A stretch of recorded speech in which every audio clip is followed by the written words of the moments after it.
Oh no, now the knee. Well, that was it. Manu, what's he done there? He's sold the dummy with a knee injury. It's a fake knee injury. That is set up a try from Momirovski. It's the next tackle. He gets an offload. He goes back and gets the football. Probably feels a cramp coming on in the back of his calf. And then just takes off. Oh, what a beauty. So, you pick which has been the better moment. The bloke kicking the ball back from the traffic at the southern end, or Manu, the cramp, the fibber, and takes off to set up a try. Welcome back, ladies and gents, to another episode of the SuperCoach Tragics podcast. I'm your host, Dan, coach of Badonkadonk. I'm not sure if you can tell how excited I am, but TLT has happened, guys, and we are pumped. All of us in this room right now are pretty pumped. So, speaking of the room, let's go around the grounds. Glen, mate, pretty excited? Oh, yeah, mate. I mean, it's been a long day waiting for it to get to the time for our Team List Tuesday. But, geez, I was happy when all the green lights, I turned my sight on and literally every one, 25 green lights. Can't be unhappy there. You've got at least something, right? And they're probably one of the only ones that didn't butcher his team again to get it going again. So, well, that research does pay off. Yeah, let's hope. Awesome. Also tonight we have Roscoe. Roscoe, mate, how you going, mate? You excited? How good is it? It's like Christmas Day all over again, if not better. It's like better than Christmas Day, better than Boxing Day text. It's better than everything, mate. And we're only 2 sleeps out till footy season starts. How good is it? Oh, mate, it's so bloody exciting. I am like I had a work from home day today, so I could be ready to listen to CLT. So I shouldn't say that because I think a lot of people that I actually work with might watch this podcast. So I better shush. All right, and last but not least, Jake, mate, welcome back, mate. How'd TLT Thanks, treat mate. you? Mate, you know what? I feel like it is sort of like Christmas, but I feel like with the way they do the trials now, I feel like I snuck into mum and dad's closet and I already knew what I was getting, and now I've opened it up and it's basically exactly. There's not the surprise we used to get. Do you remember we used to get like Yeah. a centre winger from nowhere you wouldn't even heard of? Now it's you know what's coming. Yeah, the only real surprises, I believe, in this TLT was some, I believe, traps, and that's like the front rower from the Raiders that popped in there solo. So, I think it was with Papali out with a calf strain. He won't be back. He won't be out long. So, all right, let's get started, guys. So, game one, Parramatta versus Melbourne Storm, guys. Let's get the team list going. So, Parramatta fullback Gutho. On the wing we have Simonson and Sevo. Centre, we have Panasini and Wanga Blake. In the halves, Dylan Brown pairs up with Mitchell Moses. At lock, no surprises here. Hopgood with Cartwright and Dury on the edges. Props are Campbell Gillard and Paulo with Hodgson at number 9. And the bench makeup is Momasia, Murchie, Greg, and Makatoa. With Melbourne, guys, let's have a look. Fullback, no surprises. Nick Meaney. On the wing, we have Coates with Chiefy's legend, we all believe, praising on the trials. That's Warbrick. In the centres, we have Remus Smith with young Tanamapia. 5'8", Munster with halfback Hughes. Then we have Josh King at the lock position with Liero and Katoa on the edges.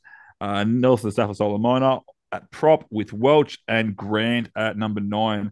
On the bench, we have Wishart, McDonald, and Lewis with the other Grant at number 17. I'll start with you, Glenn, mate. What do you like about this one, mate? Okay, well, I'll start with the Eels, mate. So the takeaways from here are don't touch Bryce Cartwright, no matter what. Mm-hmm. Matt Dury obviously is a buy. You know, a bottom dollar there. I like him. I mean, Hopgood, we've all seen what he does, so he's someone I like. The bench is interesting. Momasia, I think, will come through the front, but he could pay. Murchie could come through the middle. Geez, it'd be interesting to see how that plays out. I'll be interested to talk through this with my son tomorrow because he works out benches better than me. But on the other side, there's a few of interest. I mean, obviously, Warbrick. Mm-hmm. You know, we're all being keen for that guy to get in, you know, and hopefully the Storm stick with him. He's a bottom dollar rookie that has a good work rate. Some people looking at Remus Smith, Munster, Hughes, and Nass. And the only worry for me is Grant and Wishart. Wishart on the bench could be an interesting, you know, I've always said I don't believe Harry Grant should play 80, and I just believe that they need to manage Grant through. And I can see a world where Harry gets spelled. especially in a tough encounter against a big side like the Eels.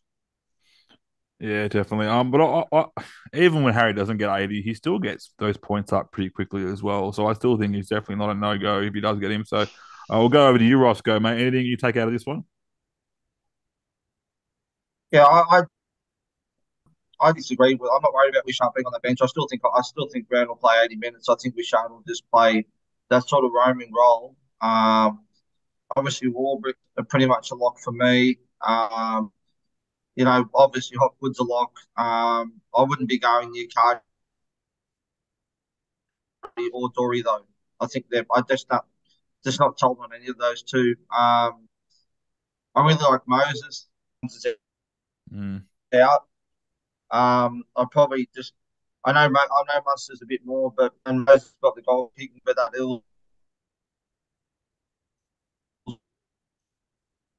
draw to start with is not very friendly. But Hero is a good option.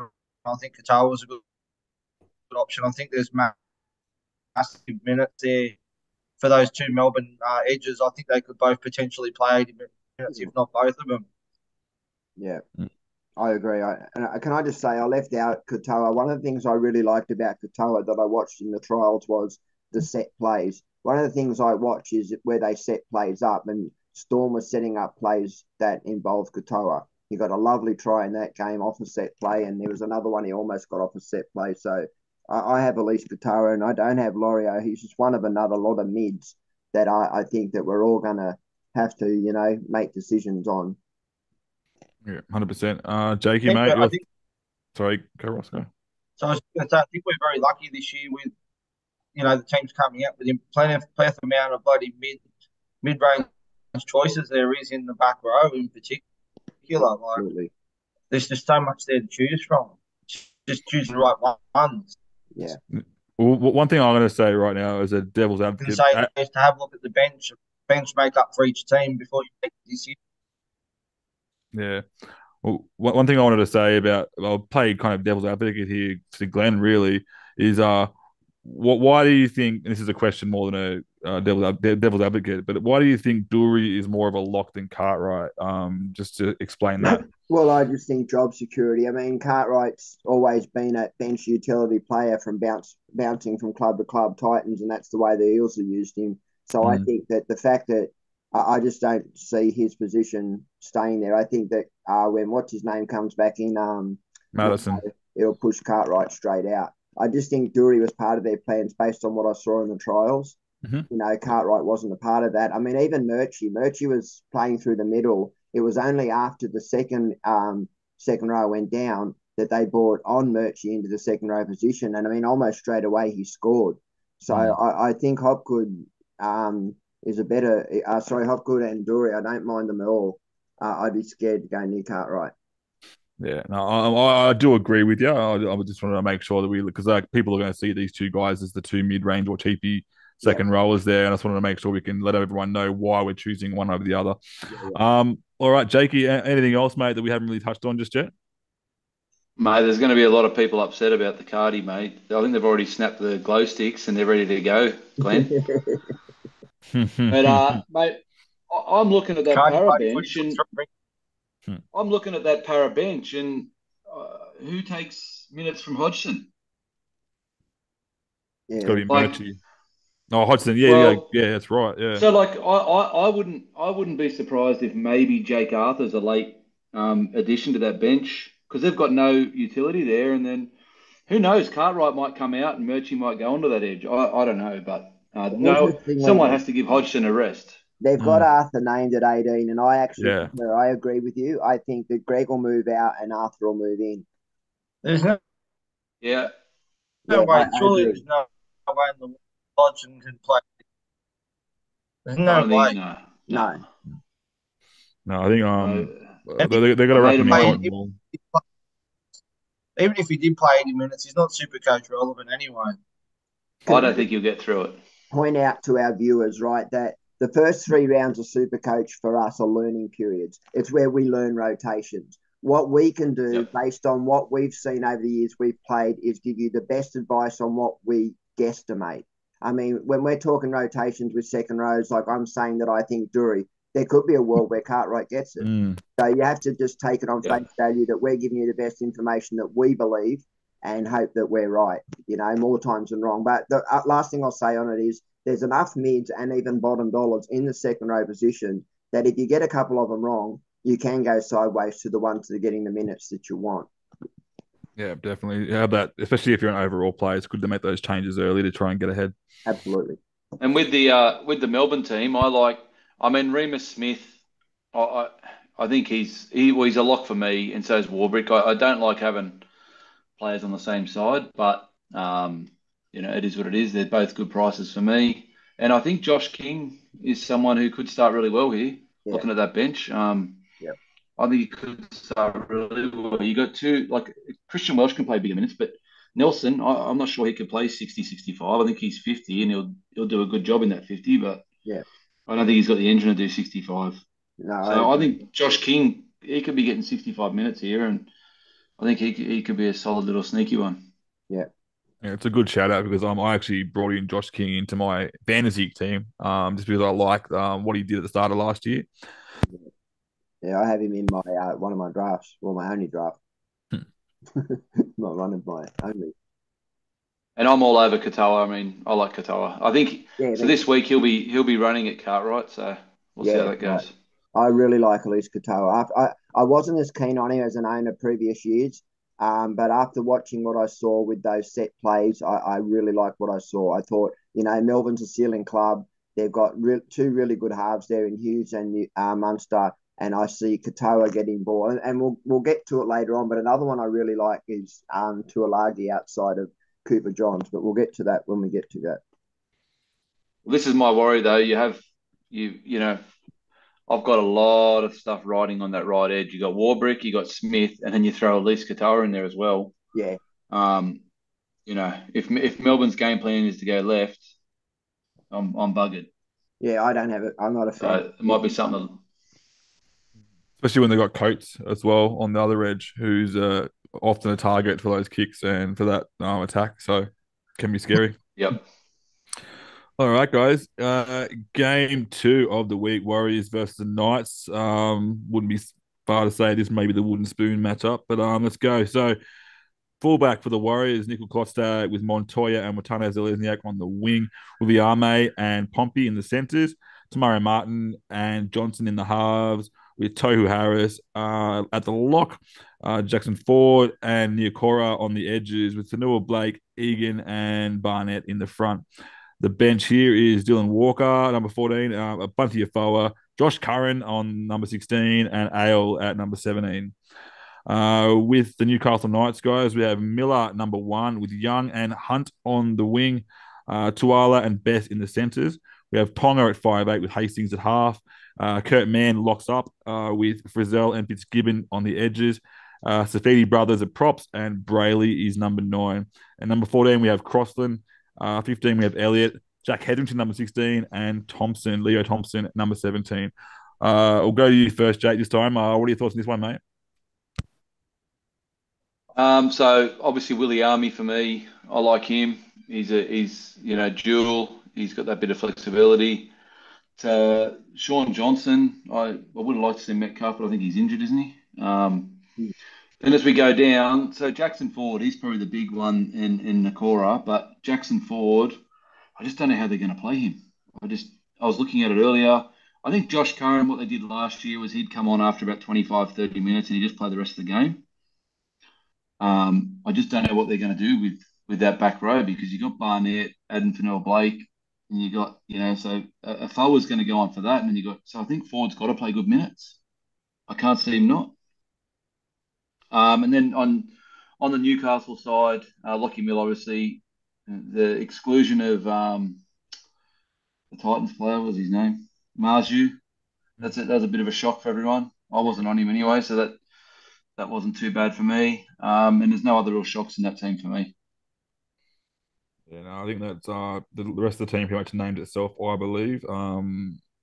Yeah, so the only thing that I guess we were expecting, which we were also in doubt of, when that was everyone talking about Jack Hetherington being on the edge instead of Fitzgibbon, but that to me was a stupid call. So I think they made the right call putting him on the bench. Roscoe, mate, what are your takes on this one, mate? Looking at that Warriors bench, I think Jackson Ford is in for massive minutes, like you said, Jake. And I think the fact that Bailey Sirenen is not on that bench, that's got to put him in for massive minutes. So either him or Nakore is going to play 80 minutes with that bench. And I think Mitch Barnett's in for massive minutes as well. I think he's up for about 60 minutes as well. And I think both of them are really, really good options. Um, Surprised that Marzu didn't get named because he's not injured, so I'm not too sure what's going on there. That was a bit of a surprise, and Yeah, obviously, apparently he didn't get named in Resi's either. obviously O'Brien's looking to be the first coach sacked because he's got named a lot. Yeah.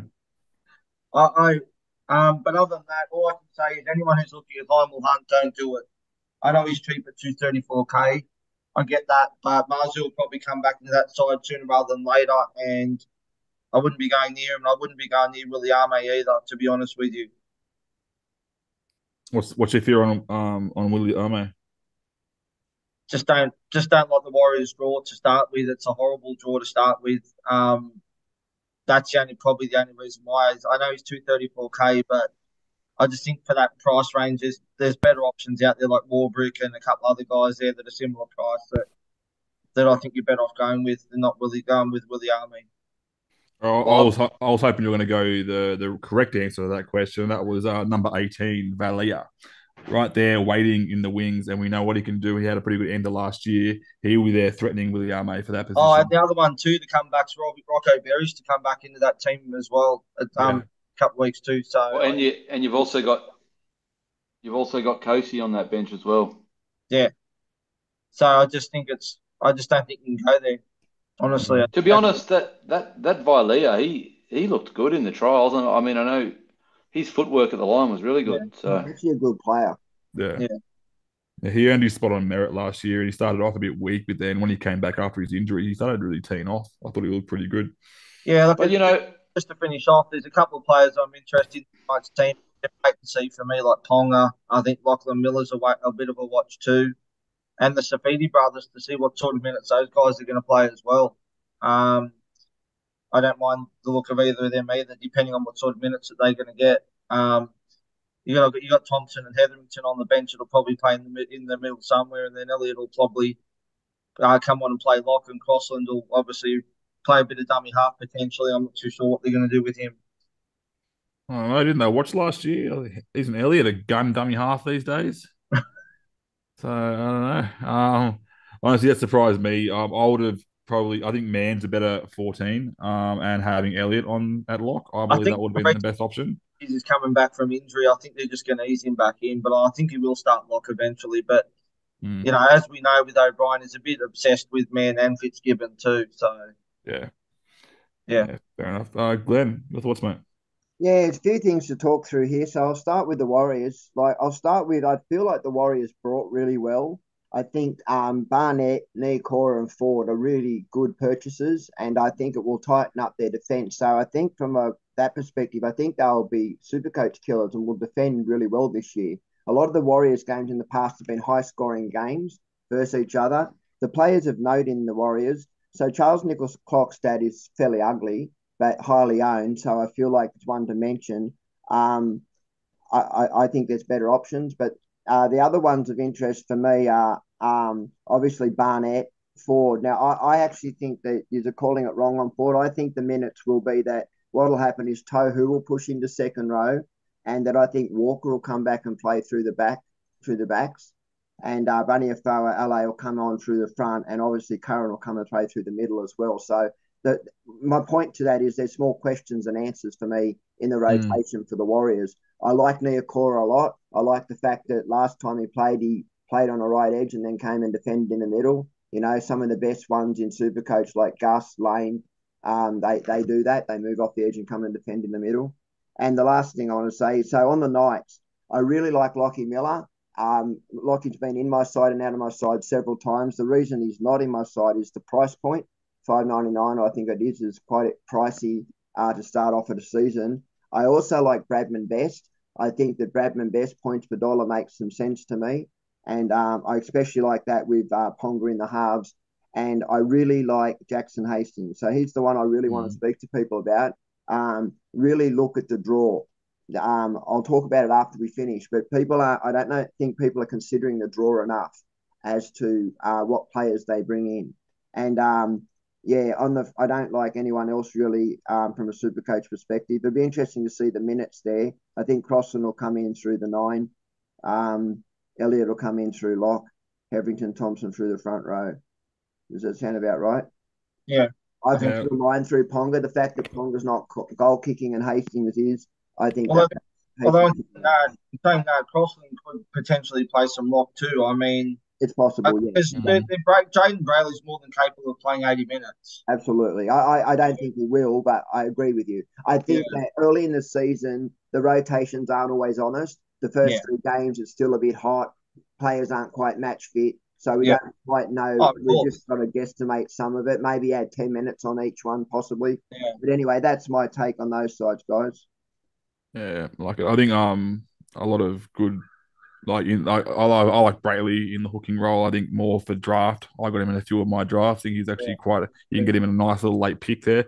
I think there's much better options available in hooker for classic. So alrighty, guys, let's move on to the next game. Penrith versus the Broncos. Let's start with the Penrith team, guys. So fullback, we have Dylan Edwards. On the wing, we have Brian To'o with Taruva beating McLean.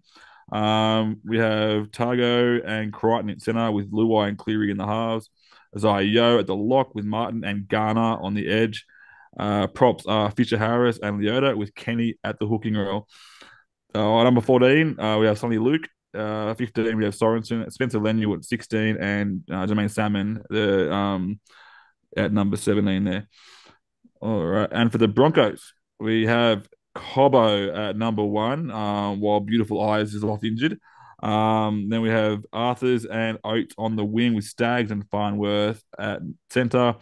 Ezra Mam, number 6 with A-Ray, Adam Reynolds at number 7. Carrigan at 13. Jordan Ricky 12 with Capewell at 11. And the props are Jensen and Payne Haas with Walters at number 9. And the bench is Corey Pakes, number 14, with Palisade at 15. Flegler at 16, and Big Marty Tapau at number 17. I'll start with you this time, Glenn. Thoughts here, mate? All right, so there's a few players of interest in here. Obviously, Taruva's been named, and he should be in everyone's side based on points per dollar, ceiling club. I don't think many people leave him out. Toho, interesting, could possibly line up on the left side, could make him a little bit more interesting, as we know how lethal that left edge is. I don't think there's any surprises to what we see with Penrith. The bench is a little surprising. When I look at that, I think that Garner's minutes might be safer than we first thought. I've been telling people to stay away from Garner. I still see 60 minutes from Garner and possibly Sorensen coming through the middle or pushing to the edge, or Salmon even going to the edge. Salmon's come through as a forward at some points. With the Broncos, look, there's a few players here of interest for me. I really love Solomon Cobbo. And I mean, playing at fullback, if we all knew that was where he was staying, he would be in every side and should be. He is the next Latrell Mitchell. He's the next Inglis. He's a gun, and he will have a gun year. Staggs is the interesting one. Points per dollar on that right edge. Outside A-Ray, Ricky, and Cobbo. I just think that's a lethal right side. And they're the only. Carrigan could be, and Haas obviously in the front row would be the other two of interest. I think that Haas is a bit of a sleeper. People are sleeping on Haas, and he could even be interesting as well. That's it for me of those. I got 2 of those Broncos in my team, actually, and one of those is the sleeper. The other one is the other one that you said was the sleeper. It's Cobbo. So both of them in my team. Roscoe, mate, your thoughts on this one, mate? Anyone we haven't mentioned? Look, it's pretty straightforward. The teams that they've come out with, there's no surprises there, really. I was thinking that Hoskins might have got that edge spot over Garner, but obviously they're going to go for the experience of Garner over Hoskins. I really like Carrigan. I really like Haas as well. Both good options. I don't have either of them in my team at the moment, but I really like both of them, and I really like Cobbo as well. I'm still deciding on my second gun front row, second gun CTW I'm going to bring in. Is either going to be Tot or Cobbo, or I might even go Lockie Miller as a bit of a pod too. I'm not too sure yet what I'm going to do. So it's something to think about. I was thinking To'o would move to the left wing and he would be definitely a lock, but not given that he's not playing on the left wing, I'm not too sure about him now. I want to point out to people that we should talk about at the end of the pod that's so important. I think people need to get in their head and understand. Roosters and Penrith have a bye back to back, right? Most sides are stacking Cheese, Tedesco, Walker. There's a whole list of players they got from both of those two clubs. You could find yourself very weakened in rounds 3 and 4 if you don't plan well for that. Yeah, well, you're going to be scraping the barrel and probably having some cheapies in there that you don't really want to play. Absolutely. Mm-hmm. That's it. One thing I will say is, although Turuva, I believe, is a lock, he was always going to be a lock if he got that spot. But now there's that hint of danger, which could work in his benefit. It might mean he has McLean nipping his ankles, which means it might make him. He has some competition for that position now. He might even play a bit better. So, but worst case scenario, he gets dropped and McLean comes in. It's a downgrade. So there's no issues there. But yeah, something just to be watching out for there, I say. Jakey, mate, any other thoughts, mate? Look, I probably couldn't do it myself, but Targo for Penrith, he's one of my favourite players to watch. He is an excitement machine. He can create anything from nothing. Really like him. Obviously Nathan Cleary. I'm not going to start with Nathan Cleary, which I still might, just because I'm having a few sleepless nights. But then as we go through Garner, look, I didn't really like what I saw from Garner in the trials, and I personally, I think there's better options out there with probably more upside than him. And Selwyn Cobbo, I'm all over him. Just getting that fullback. First 2 rounds was the only thing putting me off him. And then once their draw opens up round 3, it's smooth sailing, I think, for Selwyn. So we'll see. I don't know how long Reece Walsh is out for. Ezra Mann's another one that, if I had some balls, I'd be all over him. I do think, again, when that draw opens up, he could be someone, because I watched him in the trials and he's developed a little kicking game now, so he was putting in repeat sets, and which I really like. So the one thing that does worry me, I had Haas in my team first picked. Look at that bench. They've got Palacia, Flegler, Tapau. So that means Capel and Ricky are playing 80 minutes. Yeah. So, you work out Jensen, Haas, and Carrigan are sharing that time with Palacia, Flegler, and Tapau. So if Carrigan and Haas play 60 minutes each, well, 2 of those other players are only going to get 20. So I just don't know how that's going to work. At the moment, I've got Carrigan in my team, but I may even change to maybe a Dave Fafita just because of that bench. But I don't know. So it's like you said, it's a guessing game. There though, Jake, I still think that Haas and Carrigan will play about 60 minutes. Yep, that's what I'm thinking. Yeah, I think they're pretty safe for that too. So. Yeah, I think they'd be mad not to give them that time because they're the engine. Yeah. Yeah, and you got to look at what number. So go, Glenn. So I think there's 2 players we haven't mentioned that I think we should. One being Sonny Luke.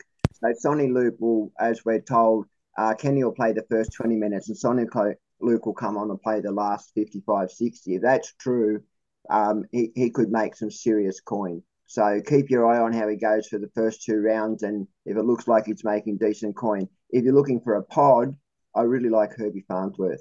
The way that the Broncos played to their left side last year and the amount of carries that Herbie Farnsworth took, his base was insane for a centre wing. So for those that like the numbers, have a bit more of a look at Herbie. Would you start with Sonny Luke? Like I had him, but then I've gone away from him because I just couldn't do it with having that risk of, if he doesn't get those minutes, all of a sudden, 2 trades to get him out. The problem I had, mate, was the fact that he didn't play the trial, so we didn't get to see some of the answers that we were looking to get. But look, I've watched Sonny Luke play. He's an eyes-up football. He's very quick around the ruck, and I believe he'll create a lot of space around the middle. So I believe in a ceiling club like the Panthers, he could actually be a very viable pick. Coach. I think I'll keep an eye on him, and if one of my hookers, if he goes well and one of my hookers don't, then or even if one of my hookers do it, but he's going to make a lot of money, I'll have to make that trade, I suppose. if the cheese has got a bye Yep, coming up in round 4, and this young fella's going to make 150 grand round 3, you might have to make the decision and get rid of cheese a week early. absolutely. That's what kind of sold me on having Tanner Boyd at my hook position, knowing that I can always downgrade if to you know what I mean. If I had someone like Cheese that's smashing out 65 every week, unlikely that if he does smash 65 every single week, and Yep. Grant as my other hooker, how am I going to get these other cash grabs? You know what I mean? So it's kind of I'd rather play it safe, save some money there, and spend it elsewhere, and I can always get down to Sunny later on. So And we have a unique opportunity this season with money making where we got upgrades round 4, 5, and 6 on top of round 3. So there'll be different clubs that will actually peak at different times, which yeah. means that savvy coaches, you'll be able to exploit that and make money quicker this year than you have any other season. Awesome. All right, guys. Next game up, we have Manly versus the Bulldogs. So number 1 for Manly, Tommy Turbo with Ruben Garrick and Tuipulotu on the wings. Parker and Kula centre with Johns partnering Cherry Evans in the halves. At lock, we have Kepi. On the edges, we have Tuolangi and Olakawatu. Paseka and Travojevic on at the prop position and Croker at number 9. On the bench, we have this young gun, Weeks, number 14 with Ben Travojevic, number 15, Bullimore at 16, and Aloye at number 17. For the Bulldogs, boys, we've got Hayes Perham at fullback with Addo Carr and Carraz on the wings, Jake Avarillo and Alamonte in the centre with Burton and Flanagan in the halves. We have Brown at lock with Kickout and Fatala Mariner in the back row, Max King and Sutton at the front row with Mahoney at hooker. And then we have Tanner and Waddell, Pele, and Preston on the bench. I'll start with you this time, Roscoe, mate. Thoughts here? Yeah, there's some interesting ones from this game, that's for sure. I I'm interested in Ryan Sutton now that Luke Thompson's out, and I think he's only like 1.6% owned. He could be up for big minutes, I think, potentially. The other one for the Dogs that I like that I couldn't start, but it's definitely a watch, and he should get obviously dual, but depending round 6 is Neil Brown. Mm. He is an out and out, he's going to be a great pickup for them this year, especially if he stays in lock. His PPM is brilliant. He's got a great PPM, but you can only pick him up at hooker at the moment, so I couldn't start him. But he is definitely one to watch. There's no doubt about that. The other one is obviously Tuolangi with that bench that there for Manly. I'd expect him to play 80 minutes with that bench, I reckon. Um, yeah, but other than that, there's not really much else. I was looking at Kepi as a front row just to have on the bench, but now that he's starting lock, I'm not sort of too sold on him. I don't think his role is going to be as good there. Um, Other than that, that's pretty much it to me. There's not really anyone else. Pele, I'm interested to see what sort of minutes he's going to play as well, because I really don't know sort of minutes he's going to play. I mean, I'm expecting big minutes from King and Sutton, so there's a good chance Pele might only play like 20 minutes. But you got to think as well if with Pele, if he was getting that bench spot, which I reckon he would have done with Thompson being in or out, surely he does benefit a bit more from that. I don't know. It Well, all I'm depends not going there, depends but on the minutes that King and Sutton play. and we've seen what last year King started off doing very small minutes, and then Yeah, he actually pumped out some big minutes towards the end. So he we did. know he can get that air into his lungs and keep going. So Yeah. awesome. Jakey, mate, anything else, mate? Um, I'm keen to see how Cooper Johns goes. Mhm. He's a smart footballer. I like him. My question is, they're running a very small pack, Manly. So very mobile, very small, like Bullymore, Trebojevic. Like Trebojevic is big, but he's still that agile, sort of an edge player. Mm. Um, so I just don't know how that rotate. I think Jake's going to play big minutes at prop. I think Jake might start the game at prop. Kepi comes off, and then he goes to lock. Yeah, that's what I'm hearing. Mm. And then because he's a machine, Jake, he'd be in my first pick of any team. He's yeah. Anyways, then as we go down on the Canterbury side, I like Alamotti obviously is a lock for me. I love Kikau and Pele. I don't think I could start with him. I think there's better options at the front row. He's going to be one of those slow burns that after round 13, you've just made 100 grand off. I think, going off previous seasons, I feel like there's better options out there. For a little bit more money outlay, you'll get a better return. Yeah, I think someone like Mole, who might have a bit more minutes there as well, he's about the same price and we'll get more minutes. So um, we'll get to that later though. What do you, Glenn, what okay. what do you think on Hayes Perham? Sorry, you want to go first, Glenn, then we'll chat. Yeah, okay. Well, so what I wanted to talk about was that Tom Travojevic has been named, and I think that makes it very interesting for Ruben Garrick. You know, a Mm. lot of people are starting with Holmes, and they're not touching Ruben Garrick, and I just think the fact that he's on that left wing outside Turbo, um, a good savvy coach starts with both might get themselves some big points early. So. Cooper Johns, I've been talking him up for ages. I love Cooper Johns. I can't wait to see him play, and I believe that Schuster should play through the lock position and Cooper Johns hold that position. But the one that really interests me is Tuolagi outside of Johns. I think at 400k, he spent a lot of he didn't get the minutes that he needed last year, and I think that he's locked into a good role there. So I'd be looking at Tuolagi as an option possibly. And on the Bulldogs side, I don't dislike Hayes Perham as a footballer. I really like what I've seen from him. So I actually own Hayes. And I think, as you said, Alamonti's a lock. Burton is highly owned. Mate, I still see a world where Flanagan kicks. He's the better kicker. He possibly won't, but mate, a good coach would think about it. But the one of interest to me, there's two. Ryan Sutton, I think in the front row is definitely of interest, and Raymond Paletta Mariner. Look, I'll be watching the rotation of that Bulldogs very closely. As Jakey pointed out, the Manly have got a very light bench, and it might be an Mm. indicator of how they're going to play football. Souths have a very similar approach to it, and so you might be looking at a quick up tempo game, which might just favour one of those wingers like Tuipulotu or Garrick. Yeah, I And like that a lot. Familia.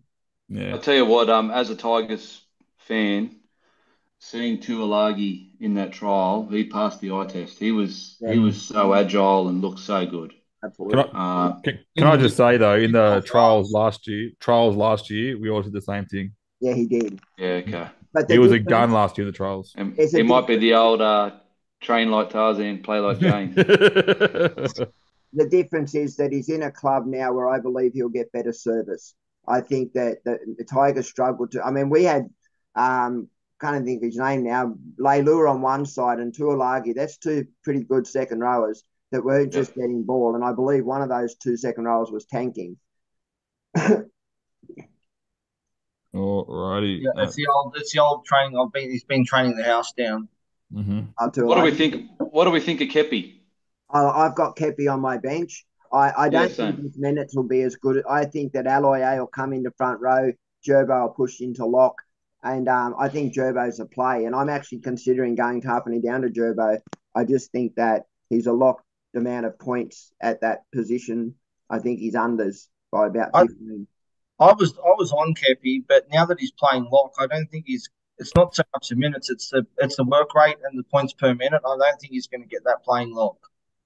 Well, it's the same as front row. I mean, he's defending in the middle. You're going to make more to I, practice in the middle than you will at front row. I'm Yeah, not sure Kepi's got the like, The motor. yeah. and he hasn't got the ball skills. So we all know how Des played with James Graham, and I don't think Seabold might not go down that path. You remember how Seabold coached at Souths and stuff, where Sam Burgess was just go hard, and Yeah. so I don't know. It'll be interesting to see, but he might play the old school where he's not, because that's a Des Hasler play, that ball playing. So Hmm. the lock might get a few more minutes now. And it's a good point you bring up, Jake, is that they got a new coach. None of us really know how Seabold's going to play it. You know, we're all used to what Manly have done in the past and how their rotation's been. So it's all like, it's all trial and error for us for the first 3 rounds watching Manly. Well, most coaches are going to go in there, and depends on their mindset, but they all want to put their own spin on things. They don't want to look like they're playing another coach's style. Absolutely. It'll be So interesting to watch Cireldo too underneath Gus. You know, how yeah, much free rein he gives him and for how long it gives it to him before he starts to put his fingers into the pie. I think I think the Bulldogs and the Warriors, both those assistant coaches have gone to from Penrith. Their Yep. defence is going to be, and I actually think that's why Willie Army's been picked, because he's a bit older, and I think they're Yeah, trying to shore up defence rather than go for that attacking. yeah. I don't hate the Viliami shout just quietly. The fact that he's dual, and I do see a more robust side this year. I think he'll make money. So it's not a terrible. I mean, I don't think he's a play in your 17, but he's certainly Yeah. someone you can have on your bench to make money. Can I just add something to the Penrith thing? I just looked up. Sonny Luke has a buy on round 3. That's right. So if you actually you get one rise out of Cheese before you then sell to Luke. So Yeah. or another hooker. So it could be good there, or a Tanner Boyd, or so having that little extra week could be a good play. Yeah, love it. All right, guys, let's move on to the next game. So, North Queensland Cowboys versus the Raiders. So start with the Cowboys. Number one, we have Drinkwater at fullback with Tuolungi and Felt on the wings. Big Val Holmes and Peter Hiku in the center with Dearden and Townsend in the halves. Tomalolo at lock with Nanai and Hess on the edge. McLean and Cotter at prop and Robson at hooker. On the bench, we have Granville, Neem, Tanoa Brown, and Tamo. For the Raiders, we have Sebastian Crisping in there to replace the injured Savage. On the wings, we have Kotrick and Rapana, Tomoko and Harley Smith Shields in the centres, with Jack White and Fogarty in the halves. Corey Harawira-Naya is playing lock with Young and Whitehead at the edges. Solo comes in for Papali injury on the edge, in the proposition there with Tarpany, and Levi gets that number 9 spot. Number 14, we have Starling with Mariota and Horsburgh and Gula on the bench. This time I'll go back with you, Glenn. How do you think this one's going to turn out? Yeah, I think this is an interesting matchup, actually. I think that Drinkwater's one that I keep looking at based on the draw that he's got and the fact that he's played round 13. It's a nice clean run with him up to there. So Valentine Holmes, I think he's locked into a lot of sides based on that draw goal kicking. Dearden could be a good pod. Reece Robertson's another one. Cotter I really like. Hess, I think, points per dollar at 400k, available in the front row. I mean, that's one of my front rowers at the moment. So they're the players of interest on that side. The side on the Raiders, I have troubles trusting the Raiders. We all know Ricky's a bit of a shit for SuperCoach. But who I do like, I like Harley Smith Shields. So he'll be somebody I'll be watching. I just don't know what his job security is like, but a good footballer and SuperCoach friendly. But the one that really stands out to me, apart from Tarpany, is Corey Hiranira. If I knew for a fact he was locked into that lock role, he would be 100% in my side, because he's got a very SuperCoach friendly game. He doesn't have a very SuperCoach friendly coach. The benches are interesting, but there's not a lot of love for players in this side. But what I will say is I think that the Cowboys, people keep thinking them and Sharks are going to regress. I think both them sides had the most less disturbance to their clubs. And that way I actually think that they'll progress, not regress. Yeah, I reckon they're just going to start settling down now. Like they've had that whole year to kind of mesh even more and bond as a team and get together. I reckon they're going to be even better this year, both teams. And they've got very fast middles, Dan. That's it. Roscoe, mate, anything else, mate, you want to add? Yeah, I think Cohen Hess is definitely a watch, like Glenn said. I'm looking at that bench. I was looking at that bench earlier, and I can see him potentially playing 80 minutes with that bench. I mean, you've got Granville, who's going to play hooker. You've got Neme, who's going to play front row. JTB will probably potentially, take the rest off Lolo, and then you've got Tamo, who's going to play front row. So realistically, for me, there's massive minutes there for him and Nanai, both of them. And I think it has a 400k and is a dual. I think he'll be one I'll definitely be watching. That's Solo. I wouldn't be going anywhere near anyone who's thinking of going near him. Don't. He's cheap, but Harley's potentially going to be back next week, so I wouldn't be going near him.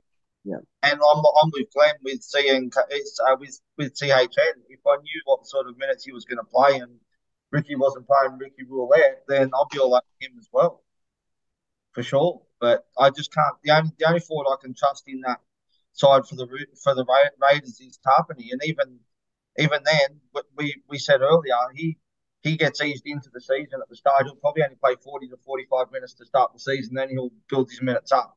So I think I did have him in my team, and I've gone to Tino instead because I've looked at the Titans bench today, which we'll get to after this, and he's in for big minutes too with that bench that they've got too. Yeah, I So agree. I just think for like 5K more or 10K more, he's probably the better option, and he's a bigger pod too. Yeah, I agree. And the way he finished last season, Tino, was actually phenomenal. I mean, Yeah, he was just everywhere. Look, I don't yeah, hate the Tino shout, and we'll talk about that when we get there. yeah.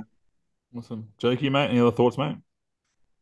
I'm on the same page. I mean, I think looking at that Penrith team, Harley Smith Shields, I'd never even heard of him, to be honest. I saw he played 2 years ago, but he's coming back from an ACL. Mm. So he didn't even play last year. So um, I couldn't go near him. Obviously, that forward rotation again, I've tried to study all of them. I think Whitehead and Hudson Young will get 80. Hudson Young, you just can't afford him. I mean, I don't think he'll go on the run he did. And then so I look at that bench and go, maybe CHN shares minutes with Horsburgh, and then Gula and Mariota take the minutes from Tarpany and Salo. I mean, that's how I see it happening, but I could be wrong. But Who I knows do think what Rick, Tarpany's the one I'd. Sorry, mate. I said, who knows what Ricky's going to do? Mm. Yeah, well, that's the way like it sort of makes sense to do. But obviously, things happen on the field. Blokes get Yeah, gassed, especially early on. yeah. I really, really, really um, would like Valentine Holmes, but I just can't justify the money. I just point Tommy, out too that Reece Robson's highly owned, and for those that have got Reece Robson, Jack Granville was on the bench. I yep. think that's ugly for Robson. Mm. Yeah, well, Yeah. I had him in my team, and I said this earlier on a TLT thing that I did with Perso that I think it was 7 of the first 8 games last season. He only played 60 minutes, and the only 80-minute game he played was in Canberra. And they've got like I think 7 of their first 9 games are in Queensland. So I think you'll be playing 60 minutes, give or take, for probably at least the first 6, 7 games at least. The other player I like for the Cowboys, which hasn't got much love, but he can go on a run when he gets to good teams, is Petahiku.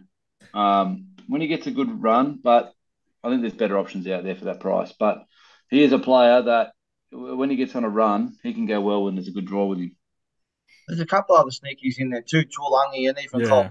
too could score. Like they're both like not the worst options if you're looking for a bit of a pot. I mean, they're both a bit expensive, but I think with the draw that they've got, they both could go on a really good run. The Cowboys have got the best draw, and I haven't got one Cowboy in my team. That's how dumb I am. I don't think I've got any either, to be honest with you. So, You got Val, that's about it, I think. oh yeah, Val. Sorry, I've got Val. Yeah, Yeah, I think one person everyone's kind of sleeping on too because there's a few different options out there. Is he had a pretty good start and pretty good year last year, and that's Tom Dearden. Yeah. Mm. Yeah, he was like he's had a few low scores in there, but once he started getting the hang of it, it was actually getting some pretty solid. I think it was getting around 50s as a base towards the end of the year. Not a base, obviously, but it was that was his kind of lowest score. There was a couple of 20s in there early on, but he had a nice solid run and had that feeling too, where he managed to get up to about 100 as well. So a He's few got a times, good floor, Dearden. yeah, He's a good pickup for draft if you can get him in oh yeah, draft. Good pickup for sure. yeah, 100%. He's got hair that just bounces around too when he runs. Mhm. You'd love to have that here, wouldn't you, Jake? I love it. You do, mate. Love it. Right. Speaking I of saw hair, him. I saw him down at the. We went down to the Caulfield Cup this year, and he was there. And he's not a big fella. He's a small fella, but he's tough. mm.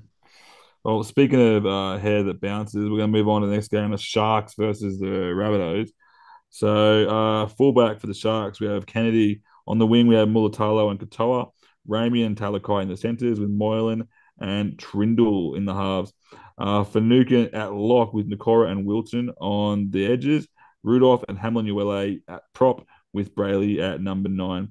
Number 14, we have McInnes with Graham at 15. Kafusi, that's Oregon Kafusi, at 16 with Jack Williams back from injury at number 17. And for the Rabbitohs, we have Latrell Mitchell, fullback. Isaac Thompson gets that wing spot. Johnson on the other wing with Tass and Graham in the centres. Cody Walker and Ilias again pair up once again in the halves. Cam Murray at lock with Kula Matangi and Arrow at the edges. Totola and Burgess at the front row with Cook at number 9. And then on the bench, we have Taff, Cheekham, Morley, and Mitchell on the bench there. I'll start with you this time, Jake. What are your thoughts here, mate? Um, so I've seen a lot of people starting with Isaac Thompson. I like it. He did all the right things for me, but I've just read that Tane Milne could be back after 1 week from suspension. So I don't know if I could risk a trade there for what you're getting with their draw.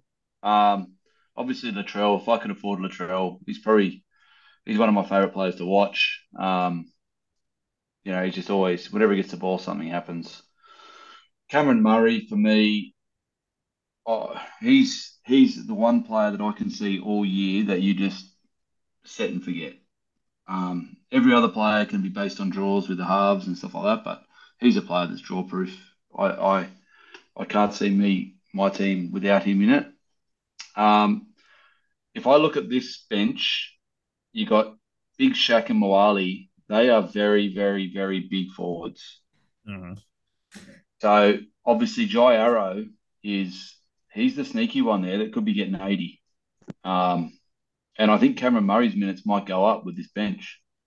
Not sure, I agree. but Cheekham, he was a Tiger, so I know him pretty well. He's a good player, but he makes some decisions that I didn't agree with when I was a Tiger. I like Cheekham. If he attacking those tired forwards, he's really really good at game breaker when those get together those tired forwards. I reckon he'd be very good on short stints. Yep, definitely. I agree with that. And like Latrell's brother, apparently he's lost 30 kilo or something like that. So yeah.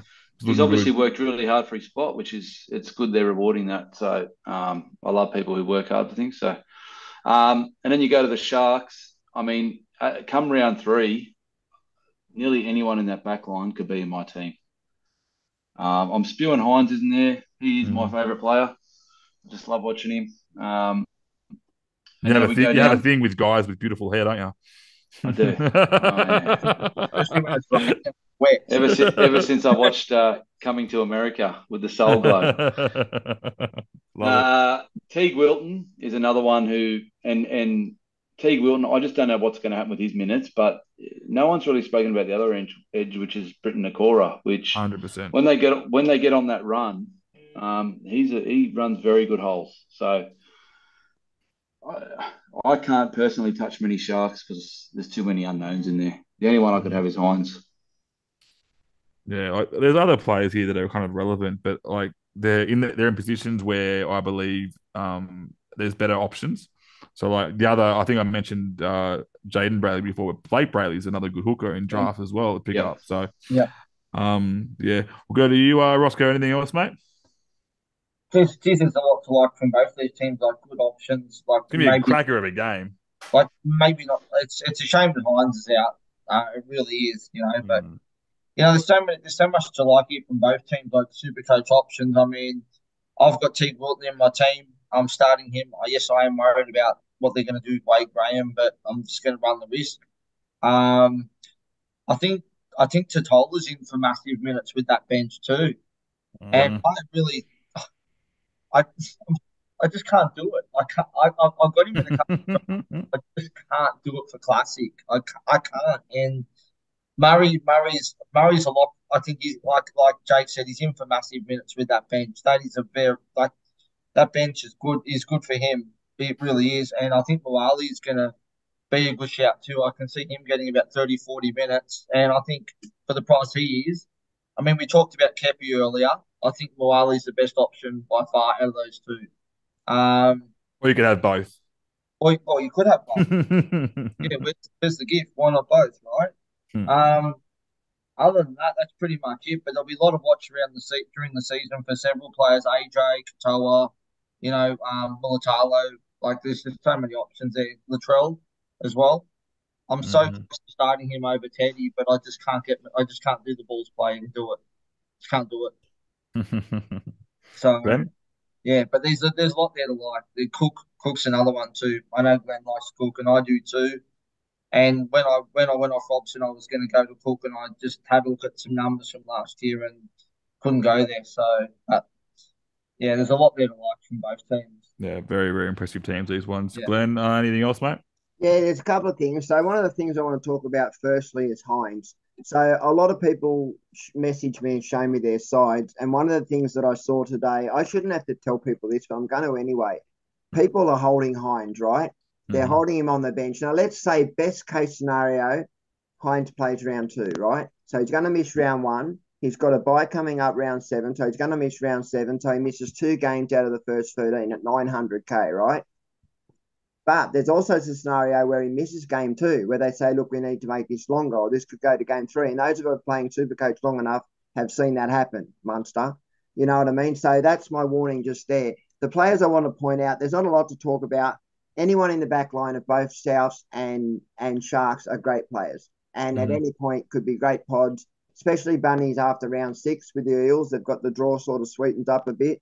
So you could look at them later. I do like Britt Nakora and Teague Wilton. I like Nakora, he runs beautiful lines. I like Kaloa Matungi from South. Obviously Murray. And but Teague Wilton, so I've had him in and out of my side. I believe he'll play 80, right? I believe that Graham will come and play through the middle as a ball playing lock. So Teague Wilton, owners, cross your fingers, because I'm probably going to take the ride with you. Oh, and the last one you mentioned. I said, don't jinx him, Glenn. The last one I wanted to mention, out of all the bottom dollar front rowers, I think Mole's the best option. Yeah, definitely. So if you're buying a Pelly, a Mole, or if you're going for one bottom dollar, I think Mole will get the most minutes based on what I've seen from the benches.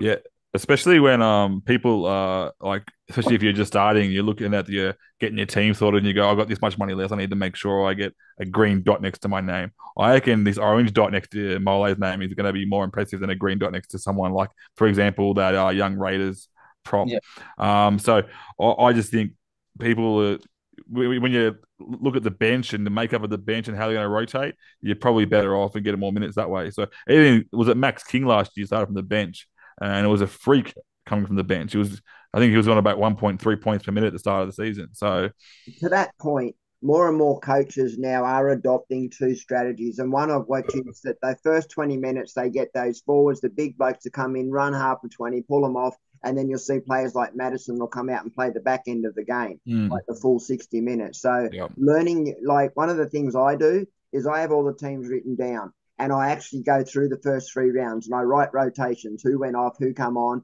if there was an injury and that's altered something somewhere, which is such an important thing because one injury in a side can change the whole dynamic and mess up the rotation. So and that can happen. That can happen more often when say a team's playing against South and they've got that bigger bench on there. Yeah. Then that's when you want to bring the players on that are when the big fellas are tired. That's right. If you're playing against a Manly and they've got the young mobile pack, then it might not work as well. That's right. They'll be trying to play like South with an up tempo kind of game. You know. So just on the Hines thing, there's it's too much money sitting on your bench. Yeah. I mean, with Penrith having the bye round 3, I mean, this is going to be a year of changing and picking draws. Yep. You could easily start with Cleary. Round 3 comes, Penrith have a bye, you trade to Hines, and then Hines starts his run. I mean, or if you have a Tanner Boyd at half as your other half, and you've got Harry Grant, you could even sell Harry Grant, move Tanner Boyd up, and bring Hines in. So there's heaps of ways around it. Yeah, there are always ways. There's plans. Yeah. So if you plan for that stuff, and I'll be doing it probably 5 rounds in advance. I'm going to be doing it. So I don't want to be too far ahead, but I think I'll be trying to do 5 rounds in advance where I can write my 17 players out for each round when the buys are there and make sure I've got 17 good players. It's a good strategy to break it into lots. That's what I do. I break it down into lots. So you heard it here first, folks. If you want to be a good super coach, you need to have no life at all and just be watching TV and with your pen and paper and watch every single thing. That's me. or just tune into us. I do all that, but I'm not good. All right, guys. Well, I'll read the next team list and then I'm going to run to the toilet. So I'll get you guys talking amongst yourselves. So, alrighty. So Dolphins versus the Roosters. I'll start with the Dolphins. Hamasai, Tabu Fido, at fullback with Tessie New and Isako on the wings. Ewan Aiken gets the centre spot with Brinko Lee. Young Katoa gets that 5'8" spot, which is fantastic news with O'Sullivan at number 7. We have Gilbert at the lock there with Kafusi and Bromwich, very experienced second row right there. And his brother Bromwich and Wallace and the front row with Marshall King at hooker. Number 14, we have Herman SASA with Nichols, Stone, and Donahue. I've not heard of that guy before, so maybe have a chat about that one. Alrighty, and for the Roosters, guys, number 1, Tedesco with Paulo and Tupou on the wings, Sawale and Allen in centre with Kiri and Walker in the halves. Victor Radley at lock with Butcher and Butcher both pairing up in the second row. Then we have Collins and Lodge in the front row with Cheese, Brendan Smith at number 9. And on the bench, we have Hutchison at number 14 with Baker, White, and Taylor May. Was it Taylor May? No, it's Tyrion May, I think it is. My apologies. That's his brother. Cyril May, yeah. So his brother, so bigger boy than Talon. So, and he's number 17. So I'll start with you, Jakey, and then I'm going to go run to the loose so you guys can talk amongst yourselves. Okay. So, Roosters, I didn't think there was many surprises there. Once Manu was out, I assumed Corey Allen would get that spot. I really like Lindsay Collins this year. My worry is having too many Roosters. Like Glenn said earlier, they've got a bye in round 4, and if you've got a Tedesco, Sam Walker, Lindsay Collins, Egan Butcher, and the Cheese, then you've got 5 of your 17 out for that bye round. So I've got to make a decision whether I maybe get rid of Collins so I can have an Egan Butcher in the back row or something. I'm undecided there, but I do think looking at those minutes, Egan and Nat Butcher, they could be set for 80 minutes there.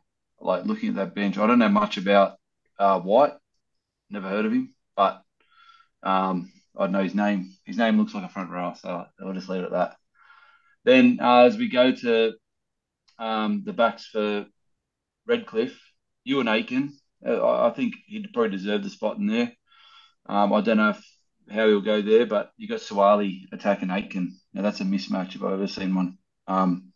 With speed, and Aiken's a good defender, but we'll see how he goes. Katoa, I'm starting Katoa. And then as you go through, Tom Gilbert, I'm not real sold on him, and Ray Stone's another one that I think I'll have to watch him.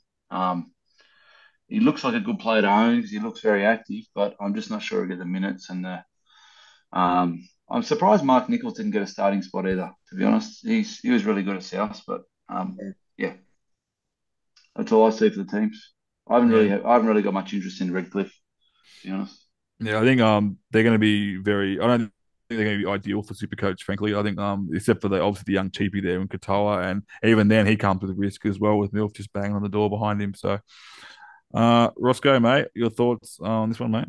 Yeah, well, I'm with Jake. I mean, there's not much to like there from the Dolphins. I mean, obviously the Katoa, just lock him in your team at that price, but I'm interested as an Uber pod in Jeremy Marshall King because I'm looking at that bench for the Dolphins and I can see Ray Stone playing lock, taking minutes off Gilbert, which means Marshall King's probably going to play 80. So he's a little bit more on the expensive side, but if you wanted someone that's a bit of a pod, that's a bit of a gun, that's going to go okay, I think he's not the worst option. I think he's only about 2% owned or something ridiculous. So like, there's not many on him. So I don't hate that. So, Roscoe, I just looked up Kurt Donahue, and he's only available in the hooking position. Ooh. So he could be a hooker. I'd never heard of him, so I just typed his name into Supercoach, and it's come up as hooker. So Okay. I don't know anything about him, but Okay. he must. It's weird that he's named at 17 and not 14. Yeah. But yeah, he might just play some back row or something too. Might be a bit of both. yeah, not sure. For the Roosters, there's a lot to like there. Obviously, Teddy, Sawali, I'd like to. I did have him in my team pre-season, but I don't have him in there now. See how he goes. I'm really interested in Matt Lodge as well. I think he's up for big minutes in that lineup. I think he could at least play 50 plus minutes in that lineup. Cheese with that bench, I can see him playing at least 60, 65 minutes with that bench too. I don't think Hutchinson will play many minutes. And I think, like Jake said, the Butcher brothers will play 80 minutes for sure with that bench. Because you've got Baker, White, and May that are all pretty much, mobile forwards. So they'll probably play, between them play front row and some lock as well. But there's plenty to like there. I mean, you could easily own both Egan and that Butcher if you really wanted to. I wouldn't hold it against anyone who did that. Yeah, I agree. Unless you had Teddy, Walker, and Butcher in your team, it's a bit scary. The Butcher, the Baker, the Candlestick Maker. That's it. Awesome. Anything else? Glenn? Yeah, not a lot to say here. So there's nobody at all I like in the Dolphin side other than Katoa, and that's only based on points per dollar. I'm still not convinced his job security is good. I think they're trying to put the Raz up Milford, and it wouldn't be too surprised me if Milford was to come in after a few rounds. From the Roosters, I mean, I love Suwali, I love Tedesco, Walker, great pod. Collins, I really like. Lodge, I agree. But the two of interest are Drew and Nate. Do you own both? Which one do you own, if any? You know what I mean? I still have a fear there's a chance that Wong could come in onto that bench. Although the more I look at that bench, Hutchison, Baker, White, and May are the ones that they played a lot last year. So I think that's true, what I'm seeing. I hope that that's true. And if that's the case, then Egan and Nat, I can see a scenario where you start both and then sell one of them, whichever one's not getting the full 80, or even if they are both getting 80, possibly. I just think that versus the Dolphins, the way the Titans scored against them so easily, I think that they'll be up for about 50 minutes. And I think the last 30, you could see a few Roosters like Nat Butcher and Egan Butcher running in some points. And a bit of Teddy Junk to go with it. And a bit of Teddy Junk, absolutely. Yeah, of course. One thing I will say as well. So obviously there is some risk around Katoa. I've got him in my team, but there obviously is some risk around Katoa. So if you're going to do this, I've got Katoa in my 5'8" position, so I'm able to if all fails, I can jump to Schuster when Schuster's back. So having that escape plan is actually a really, really smart choice to do. So my fear is kind of be a race now, and then I have that jump to Schuster quite easily. Glenn? I'll just quickly address one thing. So Brandon Smith, how I think it'll happen is I think he'll play the first 30 minutes, and then what will happen is Drew Hutchison will come in through the middle. There's even a scenario where Hutchison drops out and Turpin comes up. If that happens, I'd be a little bit more worried about the minutes. I think what will happen is he'll take his 10 minutes before halftime, through halftime, and then he'll come back on and play the last 25. So I'm expecting about 55 minutes out of Brandon, possibly 60, game dependent. I just want to add to Dan that I'm seeing a lot of teams now that Hines is out that they're running Schuster and Katoa as their backup halves, which I don't like considering Katoa's job security is not great. Schuster's out injured. They've also got an early bye. Penrith have got an early bye. So I really don't think you can just run. I think you need to have a backup gun in one of those two positions. Yeah. Backup. I don't think you can run those two there, and I've seen a lot of it, and I'm sure you guys agree that it's probably not the play to be doing, especially with the buys early for the Roosters as well. Schuster's your parachute for Katoa. You don't. He's your backup. You don't. If you got them both, you're in a pickle. Yeah, exactly right. Exactly right. I wouldn't unless you've got those two there as your backups. Yeah. The other option could be maybe to have Tanner Boyd at hooker, and then if Katoa doesn't go well, you can move Tanner Boyd down and get Sonny Luke. Like there are different scenarios there, but have an escape plan. Jake, the other option is you should have Schuster in as your backup, as you're up in the second row, and you have and you're moving down. You have Katoa as your I backup. would suggest to people not to do that. And my reason for that is there's so much value at second row, and I'm still not convinced that Schuster's going to come in and play 5'8". I know the club have said he will, but I believe he's a lock. I believe that club would play him as a lock, and Cooper Johns, it's his spot to lose, and I'm hoping he comes out and blitzes it. He's come out I hope he does too. He could end up in the team at some stage. I really rate him. I think I really rate him, and I think he, from what I saw in that trial, he was brilliant for Manly in that trial. But I agree that he should be starting in the halves over Schuster. I think that's just what they've promised Schuster. That's the difference. I think Schuster's our out. You know, that if we have any trouble with the Katoa or someone else, he's out. So 100%. And he's another one that, like Hines, his injury could linger. It might not seem to round 6. Yeah, that's right. Yeah. You know, you got a bird in the hand, as they say. That's right. Just leave him there, and he can just be my loophole option every single week. Right. Let's get to the That's last it. one, boys. Last game, boys. All right. So Tigers versus the Titans. So we'll start with the Tigers. Dane Laurie at number 1 with Charlie Staines on the wing with Nofaluma. We have Brent Naden and Talau in the centres. Dewey and Brooks in the halves. Joey O, Offengowie at number 13 with IPAP and Blore at second row. Stefano is with Clemmer in the props and Appy Coruscant at number 9. Simpkins and Twal, Pole and Kapoa are the bench. For the Titans, we have AJ Brimson at fullback with Karen Pereira and Jojo Fafita on the wings.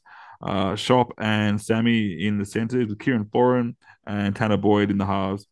Lou in the lock position with Fafita and Firma in the back row.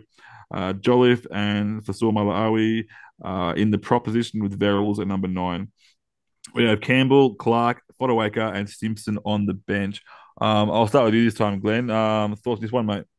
Yeah, so there's a few interesting ones in this. This will be an interesting game. I think the Tigers this year are another side that'll be super coach killers, and we'll talk about it, the forwards in a second when I get to them, because the rotation for those forwards, there's a lot of big minute forwards at our club, which makes it nervous to buy forwards from our club. Players of interest for me, I think Norfoluma could be an interesting pod. I think Junior Tupou was one I was interested in, but he didn't get named. And Tommy Talau, points per dollar, there's value there. Adam Dewey, I think, should be in everyone's side. That's just my personal opinion.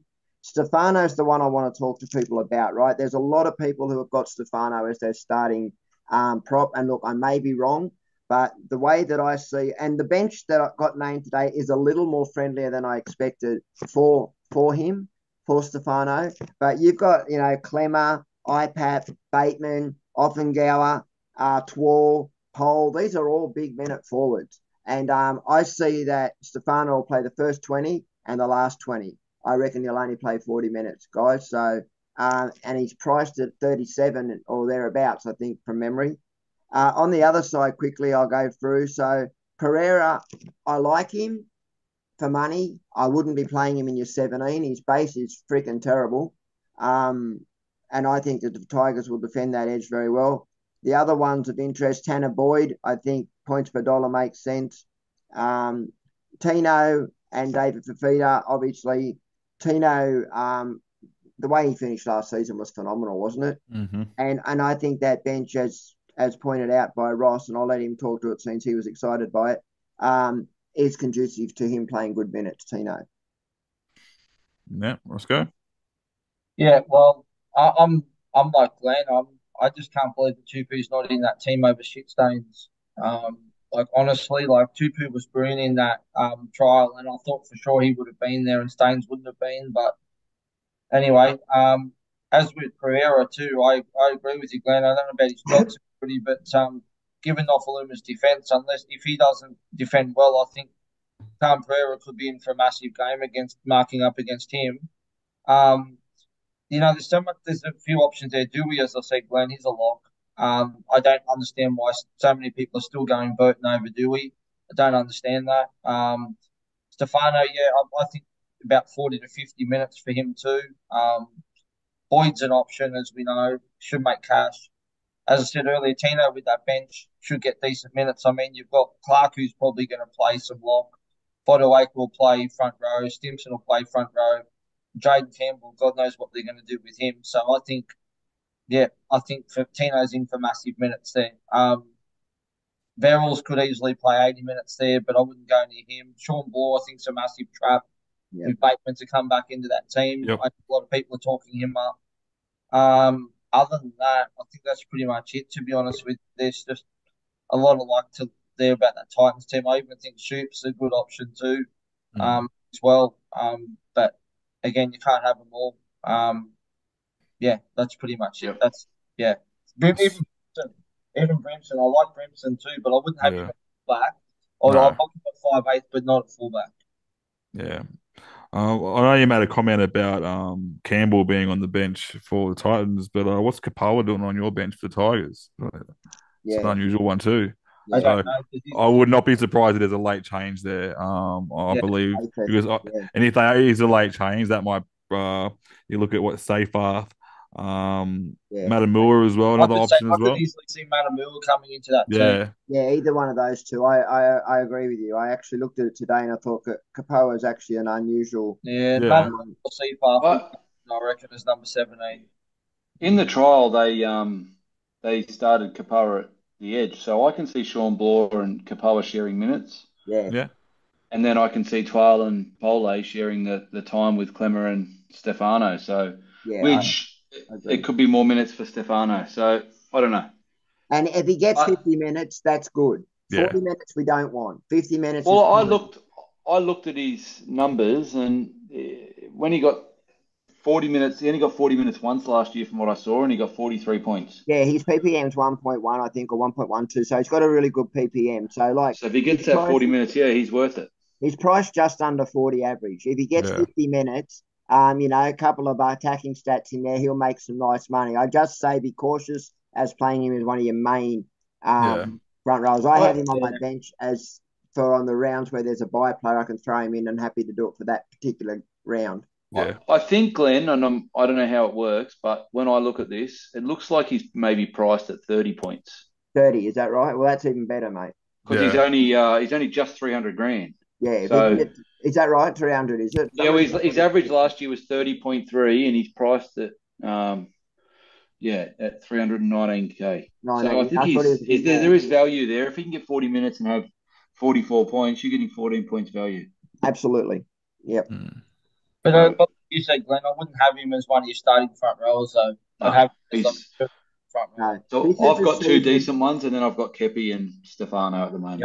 I've got a gun in the mid, so I want Yeah, coaches to really sit down and have a look at this buy. And what they need to work out is their side going forward. Because what's going to happen is round 3 and round 4, there's going to be a lot of coaches with Penrith and Roosters that are going to run into a lot of trouble.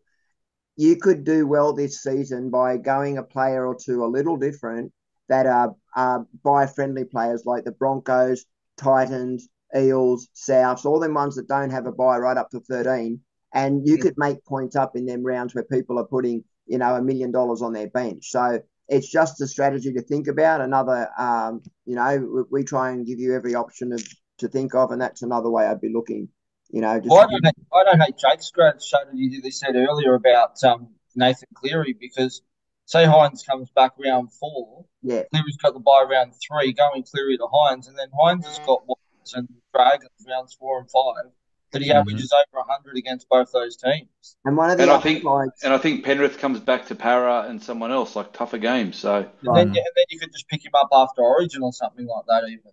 and one of the upsides this season is we've got 45 trades, right? So we have a few more trades that we can actually mess around with. So there is that option of, like, for example, if you owned Egan and Nat Butcher round 4, you could sell Nat Butcher, or whichever one, So, I mean, you wouldn't want to do it too many times through the year, but I've actually looked at scenarios of doing it with my fullback.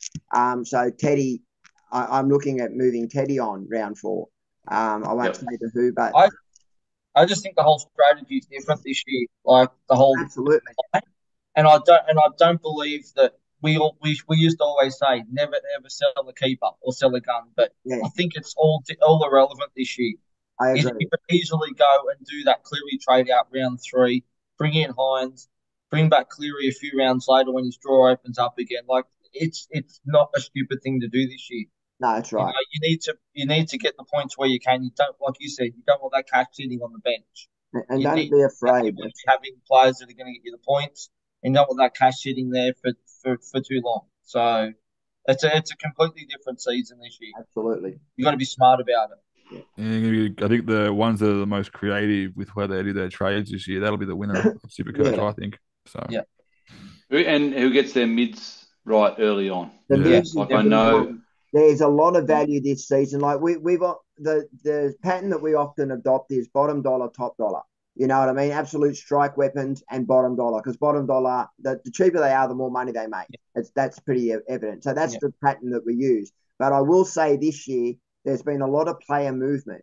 There's been a lot of clubs that are, and a lot of players whose roles have changed, like Nakora, possibly Wilton, like Ford. So there's a lot of value in that second row position that you can actually afford to possibly go all second row mids and pump up somewhere else. Yeah. Just food for thought.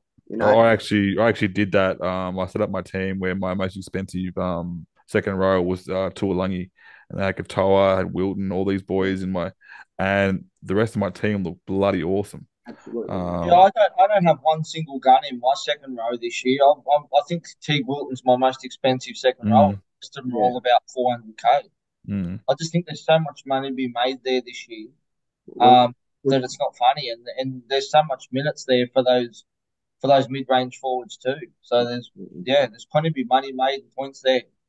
And again, there's an out because there's so many of them. Yeah. You own six, and if two of them are wrong, you might find the other two that aren't.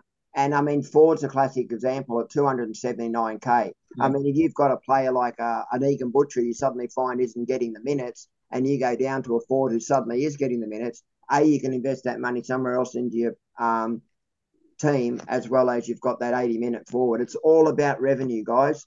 If I can give guys, revenue. I look at my team, for example, and I've got Patrick Carrigan there. Now Jackson Ford's come into the mix. I can sell Carrigan and put Haas up in the front row because I feel like Ford will be a better money maker than any front row player. Possibly. So, for me, I don't have Ford. For me, I'm actually going to watch and see. I still don't think that he plays the minutes that you think he will. I think Neokora will. I hope Ford does, and perfect trade down if he doesn't. But look, I did it a few years ago with Lachlan Burr. Everybody stayed away from him. I started Lachlan Burr, and he became the best money maker that season. Ford could be that. And, there's minutes, they're a high base stat club. So I think any forward you get in that club could be very handy based on that side that I see put together. And if you don't pick those right for mid forwards and you want to trade early to those other players, don't be afraid to use a boost or two early. Like that's what they're there for. You want this? That's the perfect opportunity to fix your team up by using an early boost or two. And know where you're prepared to rob. Yeah. Like I look at my side and I think, well, I've got Grant and I've got Cheese. Now, if I need to rob anywhere, Grant's the first person that goes down for me. I've got Tarpany, I've got Hess. Tarpany's the first one that goes down for me. I actually have David Fafita and then all mids. David Fafita's the first one that goes down for me. So I build my side in such a way where I have that gun. It's easy to trade down in SuperCoach than it is to trade up. And there will be a lot of opportunity for you to make money this season if you get it right. So just think about it from that perspective. Only reason I've got Fafita, by the way, is because it's a contract year. If he loses his contract or signs a contract before the season starts, he's gone. Out of my any love for Tommy Talau? Absolutely love it. Yeah. I think he's a bit of a strike. I think he'll get 30s at a minimum, and I think I'm going to double down on Dewey. Dewey's such a good ball runner that he draws defenders in because it takes two to take him down. And I'll tell you what. As three Tigers here, how good would it be if we got Moses and Dewey went to fullback? Absolutely. Like, our team would be... Like, I think Dewey should be playing fullback. Yeah. In another team, he's got that big body. He's a good player. And the thing that Jake just said then, that another thing that new coaches should look to is buying pair-ups. So, for example, owning a Dylan Brown and a Lane. Because, when Dylan Brown puts Lane in, you're getting the points for both players. Someone like a Latrell Mitchell and a Alex Johnson, someone like a Turbo and a Gary. So if you can get that into your side, it's such a beautiful thing when it pairs off. Isn't it good when you go, that was 60 points there? Yeah. That was 7% of my score. Another great combo, Latrell and Cody. Yeah, that's right. Yep. Cody and anybody. Latrell and anybody. Absolutely. We both know that Turbo and Latrell is all of the players in their side a 10-point better SuperCoach score. Turbo and Garrick. Yeah. That's another one. One that I really like in Jakey. I was looking at doing getting Garrick in as a pod, but I just looked at that draw. It's a bit nerve-wracking for me. But I think I'm liking the idea of having that Turbo Garrick combination probably a few rounds in when the draw opens up. So maybe in round 5 against the Knights there might be interesting. Hoping Garrick drops a little bit of coin for us, Dano. Well, if you had Turbo and Garrick to start though, and they've got the bye round 2, that's 1.2 million on your Pine. It's Yeah, probably a that's hard. little bit too hard early on. Absolutely. Yeah, especially that's the other main reason as well, because I've got Kepi as well, who's been another player that is no longer an option to actually play in my 17 if I had to, because he's got the buy as well. Yeah. And the other option there is another player that I like a lot as well is Tuolangi, another Manly player. There's quite a few. So, Yeah. all right. Is there any announcements to say, Glenn, or anything else I we're going to talk know we about? did have a question for someone. Mhm. I'll just quickly find it if he's got to do anything else off on this question. While you're doing that, I will announce the overall group code. So jump into the Tragics overall group code, guys. We'll receive Supercoach Champions ring, and also entry into a cash comp for next year. The code is 223606. Jump in there, guys, up until the end of just before lockout for round one, and then we'll jump in there and try and win that. It's all free to enter. Cash comps as well. We only have overalls left, guys, and some KO comps as well. So reach out to Broad. They're selling very fast.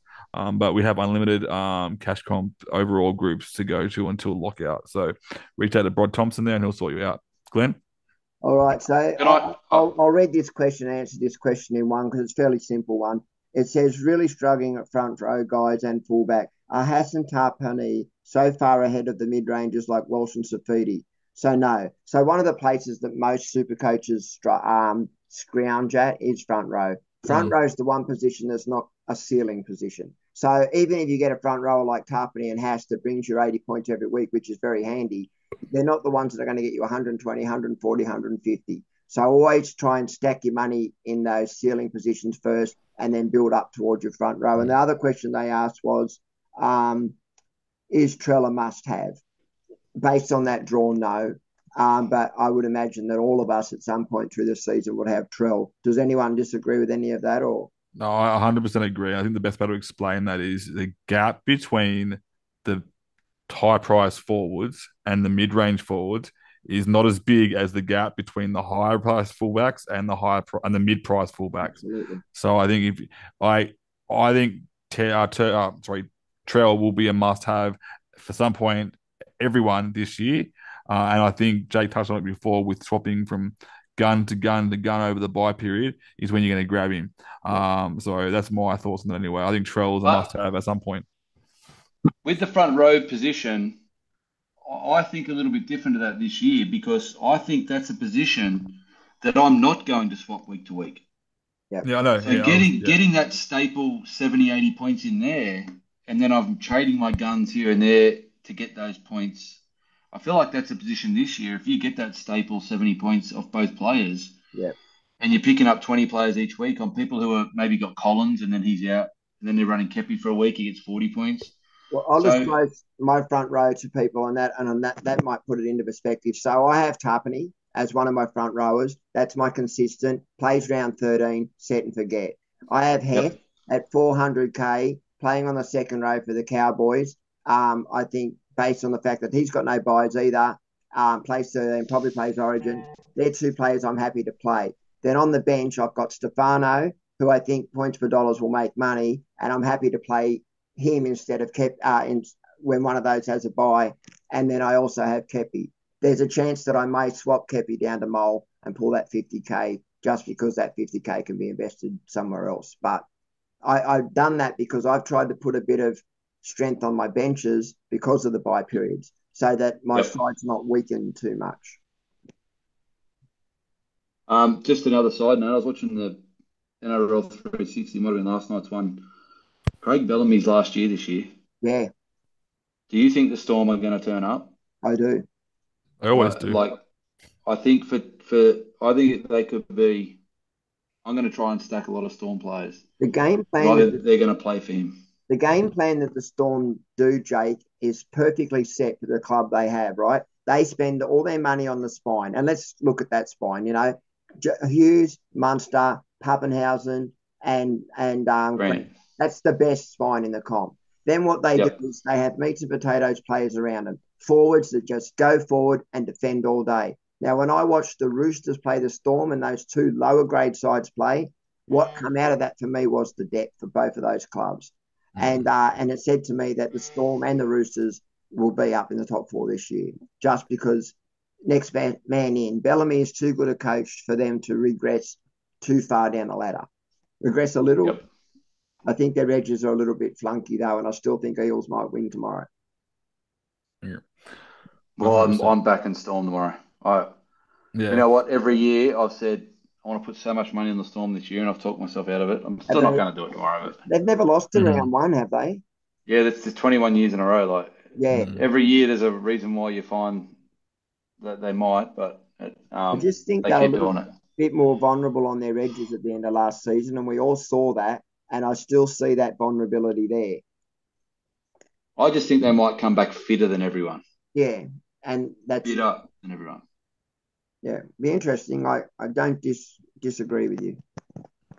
Well, we'll see how these new recruits, like, they have had a big shake-up. You know, Liero, Katoa, all those guys. But getting Welsh back, I think, is huge for him because I think he's I listened to a stat somewhere that he's the best one-on-one tackler in the comp. Who's that? Christian Welsh. Oh, yeah, absolutely. He does not miss a one-on-one tackle. Yeah. Which is, that's those big, long levers, though, as well. So even if they do sidestep him, you can still reach him. He has those big arms. Where he does. Just think about how good that is. You don't need to get 2-3 blokes in, slowing guys down. Yeah. They're ready. The line's set and one bloke's there at marker. Yeah. Welsh is great. The only thing I don't like from Welsh from a Supercoach perspective is that he runs down after the kick and chases down and throws his arm out, and he always misses that tackle. So he misses tackles from that play. But he's a great front-on defender. I'll tell you who else is a great front-on defender is Ray Stone. Ray Stone, if he does start to get minutes throughout the season, you watched him. Great footballer. Might not trans over to Supercoach, but from a Supercoach perspective, I really like watching him defend front on. All right, guys. That pretty much wraps everything up. How about Roscoe? You got some announcements you'd like to make, mate? Yeah, so we've got still got the Matt Wilson fundraiser happening, the $10 knockout. So I think we're up to nearly $900 now, which is fantastic. So we've got about 50 runners. We've had a lot of people donate, which has been great. So thank you to everyone who's donated. I know Matty's doing it tough, and shout out to Matty and his family.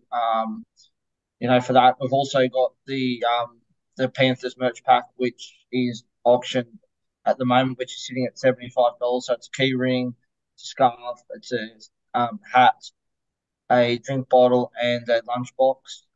So that's at $75 as well. Did I read somewhere that you were going to wear that for a day? Yeah. Yeah, Brod Thompson's is the leading bidder at the moment. Apparently, I have to use it for a day, and then I can just do whatever I want to do with it, which I'll probably as a Tigers fan, that would hurt you guys so much. Oh my god! It should be interesting. I might put my Tigers jersey on and just carry it around with me or something. I reckon you should have a "I love Ivan Cleary" shirt on or something like that. That would be even worse.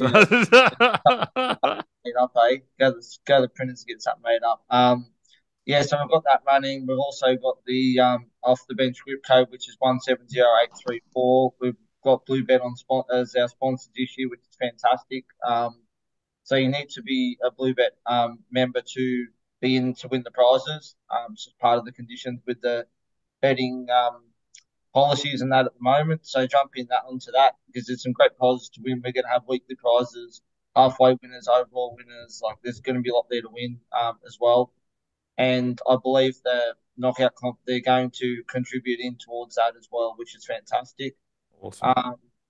And being the sponsors for Bluebet and being sponsors for the Panthers too, for the stadium, they're going to organise some gear from Penrith too to the auction off as well to raise some more money for Matt, which is fantastic. So, but we'd like to thank Bluebet for jumping on board, and they're a fantastic bunch of guys. They really are. So they've been really supportive. It's great to see. Awesome. At least I know that they sponsor a great footy team as well, so that's good to know. Awesome. All right, guys, that wraps everything up tonight. So look forward to some footy on Thursday night and hope everyone gets some green arrows. I know it's easy to get green arrows in round one, but let's do it. Hey, enjoy, guys. Somehow. Hey, gents. See ya. Enjoy. So you want to be a champion? Oh, no. Now the knee. Well, that was it. Manu, what's he done there? He's sold the dummy with a knee injury. It's a fake knee injury.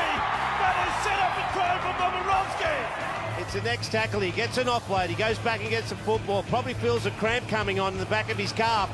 And then just takes off. Oh, what a beauty. So, you pick which has been the better moment. The bloke kicking the ball back from the traffic at the southern end, or Manu, the cramp, the fibber, and takes off to set up a try.